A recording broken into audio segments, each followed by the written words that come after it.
This Christmas will always be a memorable one for a local veteran, and it's all thanks to viewers watching just like you right now.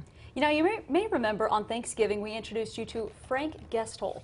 He's a Topeka man who told us he was feeling alone and forgotten. He told us the one thing he wanted for Christmas was letters. And KSNT News reporter Dan Garrett checked in with Frank today.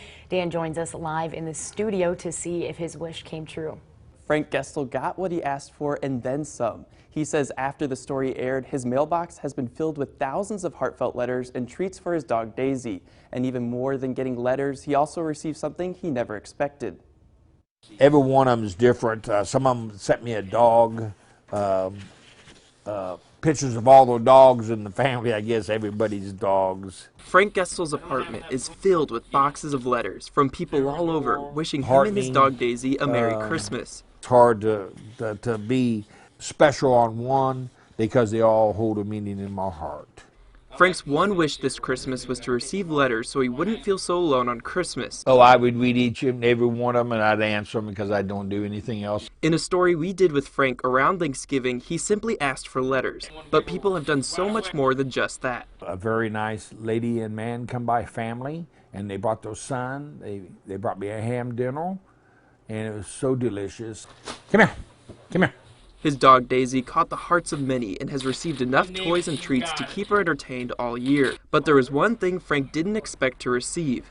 I came back to Topeka in August. Been looking for Frank because we were friends for about 10 years before I moved away.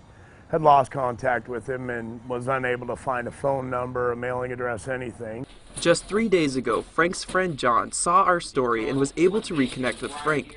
Now John and Frank are catching up on lost time.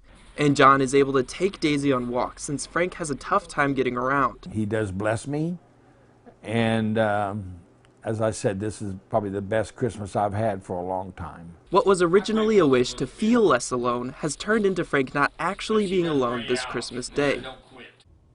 And Frank wanted to thank everyone who has sent him a card, and he did tell me he felt a little overwhelmed by all of the gifts, but he says he truly cannot believe how many people thought about him this season.